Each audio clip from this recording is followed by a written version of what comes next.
ਇਹਨੂੰ ਦੇਣਾ ਹੈ ਸਤੀਵੀਂ। ਤੁਸੀਂ ਦੱਸੋ ਸਤੀਵੀਂ ਵਾਲੇ ਦਿਨ ਕੋਈ ਦਰਜੀ ਸੀ ਕੇ ਦਿੰਦਾ ਹੈ? ਉਹਨੂੰ 3 ਗੁਣਾ ਵੀ ਪੈਸੇ ਦਈਏ ਤੇ ਕਹਿੰਦਾ ਜਿਹੜੇ ਬਾਕੀ ਨੇ ਉਹਨਾਂ ਦੇ ਨਹੀਂ ਬਟਨ पे ਲੱਗਦੇ ਮੇਰੇ ਕੋਲੋਂ, कित्थों जोड़ा सीख।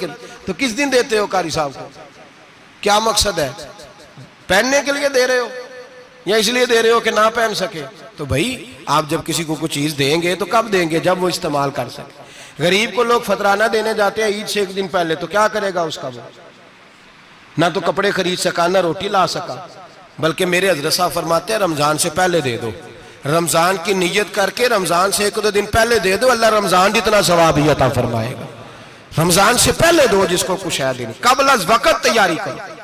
और मेरे क़िबला साहब फरमाया करते अपने कपड़े बाद में, गरीब के बच्चों के कपड़े पहले, अपने घर की ज़रूरियात बाद में, गरीबों की ज़रूरियात इसलिए कि अल्लाह पाक ने उनका रिज़्क़ भी हमारे घर भेज दिया। हमारी ड्यूटी लगाई है कि तुमने बांटना, बांटने वाले बनो। और ये ज़हन बनाए कि पता नहीं किसका हिस्सा था जो अल्लाह ने मेरे घर भेजा, ये ज़हन बना के बांट।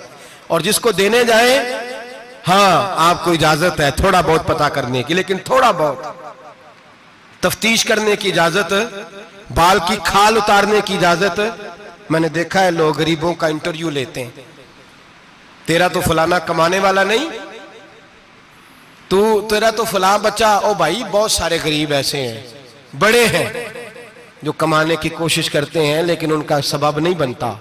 हाँ हाँ है ऐसे लोग जो सऊदी अरब चले गए हैं, कहते हैं तेरा तो फलां बाहर नहीं गया है, गया है, लेकिन सारे सऊदी अरब जाने वाले भी माल कमाने की ताकत नहीं रखते। कई वहां भी बैठ के बेचारे कर्जों में उलझे हुए हैं, वहां वालों के जुल्म का शिकार है, बहुत सारी आजमाइशों में। तू तफ्तीश करता है। मेरे इमाम शाफी का एक जुमला अगर आपको याद रह गया तो बात बन जाएगी। इमाम शाफी रहमतुल्लाह, बल्कि हजरत गौसे आजम जिलानी के पास वो बात आपको ज्यादा फायदा देगी। हजरत गौसे आजम जिलानी को उनका एक मुरीद समझाने लग गया, कहने लगा हजरत जी आप सबको ही देते रहते हैं, हर बंदा मुस्तहिक नहीं होता, जरा टटोल के दिया करें।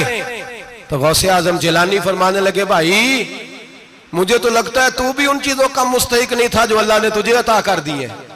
पहले तू बता, तू मुस्तहिक था? तुझे अपनी हैसियत औकात का पता है जो अल्लाह ने तुझे दे दी है? ताकत थी, क्वालिटी थी, तेरे अंदर वो सलाहियत थी।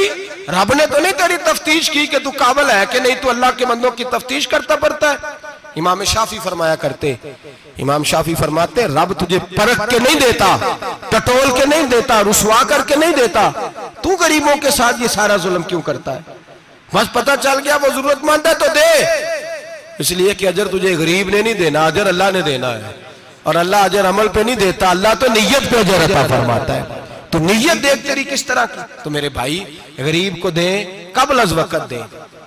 रमजान मुबारक में चौथा काम, बात आखिरी और चौथा काम सुने, रमजान में दीन सीखें।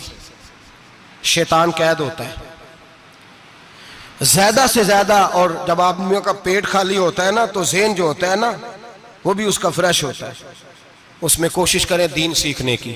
मेरे नबी करीम सल्लल्लाहु अलैहि वसल्लम ने इस दीन को इल्म का दीन करार दिया है, शऊर का दीन करार दिया है, फहम का दीन करार दिया। नबी पाक सल्लल्लाहु अलैहि वसल्लम ने फरमाया एक इबादत करने वाला इशा के बाद खड़ा हो और फजर तक नमाज पढ़ता रहे। एक आलिम दीन इशा पढ़ के सो जाए, उठ के फजर पढ़ ले, तो वो 70 इबादत करने वालों का दर्जा ज्यादा नहीं, आलिम का दर्जा फिर भी ज्यादा है। उस आलिम दीन का दर्जा ज्यादा है, इसलिए कि वो लोगों को आगाही देता है, शऊर बख्शता है।